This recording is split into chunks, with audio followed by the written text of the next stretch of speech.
This is Optimal Startup Daily, episode 135.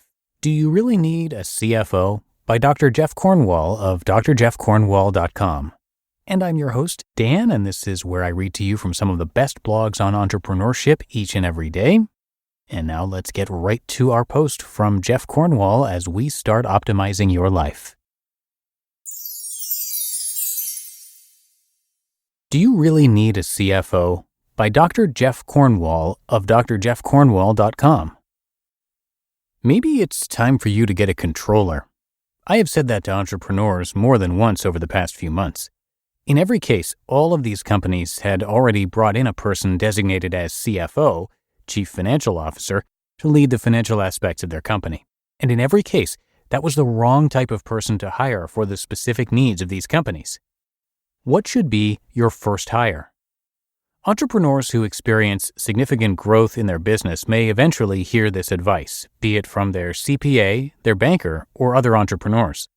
Financial management in a growing business can become strained. Eventually, the time will come when the entrepreneur needs to upgrade certain members of the team. The first instinct of most entrepreneurs seems to be to hire a CFO.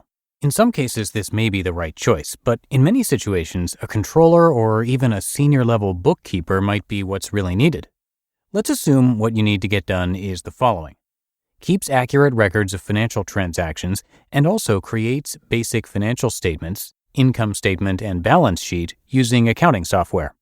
Performs basic accounts payable management. Makes sure bills get paid and records these entries into the accounting system. Performs basic accounts receivable management.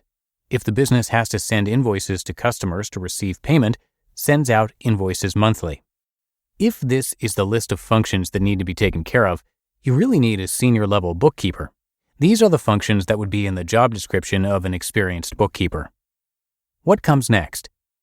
As a company grows and becomes more financially complicated, a controller adds more horsepower to the financial management team.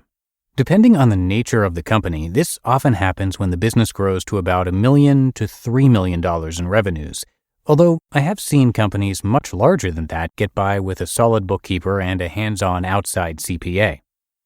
A controller does the following tasks. Performs all of the functions of a bookkeeper or supervises the staff that does. Creates customized daily, weekly, and monthly financial reports to meet the specific needs of a specific business. Chooses and maintains financial software. Provides basic cash flow management of the business. Major cash flow decisions should still be made by the entrepreneur, however. Good controllers can pay for their salaries in a growing company. They do this by helping to create needed financial systems, by keeping costs under control, and by helping to manage cash flow more effectively. When do you need a CFO? One situation that may require a CFO is if a business must raise a significant amount of outside funding to get off the ground. This is particularly true if the CEO, founder, does not have a strong financial background. Some businesses may grow to the point that they need a CFO, but this is not true for every business. Many very large organizations don't have CFOs.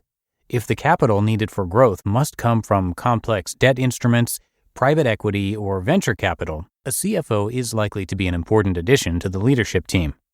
A CFO does the following tasks. Performs all functions of a controller or supervises a staff that does these tasks. Structures and negotiates complex financing, including both debt and equity. Creates complex financial projections to aid in strategic decision-making and is an active player in the strategic management of the business. Manages banker and other financial relationships for the business. The risks of adding the wrong position.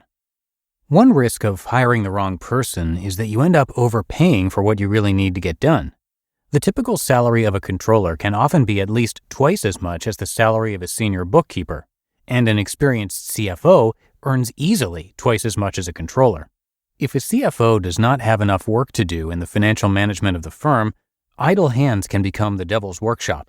I have seen CFOs who become overly involved in the strategic decision-making that should be the domain of the founders, sometimes creating unnecessary dissent and conflict.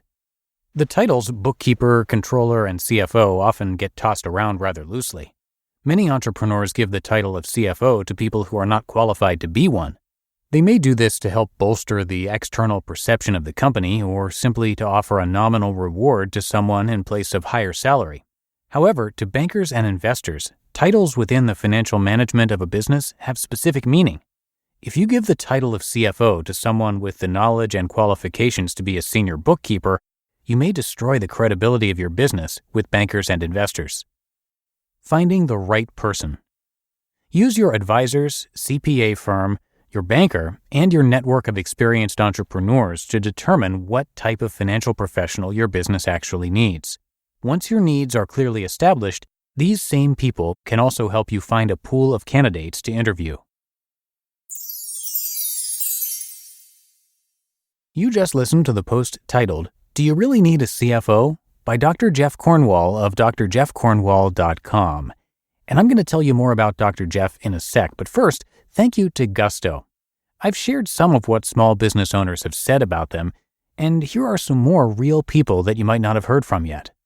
Tom S. says, "Gusto has allowed my small company to offer big-time benefits without an HR department." And that's been true for us too, actually. Here at Optimal Living Daily, we feel like we have a full-time payroll and HR department that can offer benefits thanks to Gusto. Laura L. says, "With Gusto, even my employees are impressed with how easy their new hire paperwork is." Also true for us here at Optimal Living Daily. When we switched over to Gusto, I had to do the new hire paperwork, and yeah, it was a breeze, super fast, easy, and I didn't need any additional instructions or help. And here's what Brian L. says. "Gusto is super simple and easy to use. I've used multiple other payroll processes, and there's nothing like this out there." And the list goes on. Right now, our listeners get 3 months free when they go to gusto.com/OSD. Yep, 3 months of payroll, benefits admin, and more, totally free. Again, that's gusto.com/OSD. And thank you to Dr. Jeff for giving us permission to narrate from his blog.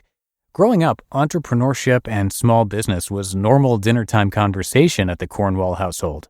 This set the stage for a decades-long career pursuing entrepreneurial ventures and sharing his knowledge in the classroom. Jeff has spent more than 40 years as a serial entrepreneur. In the 1970s, he started several small businesses and was involved in various family ventures. In the late 1980s, following several years in academics, Dr. Cornwall co-founded Atlantic Behavioral Health Systems in Raleigh, North Carolina, and spent nearly a decade leading the company as president and CEO.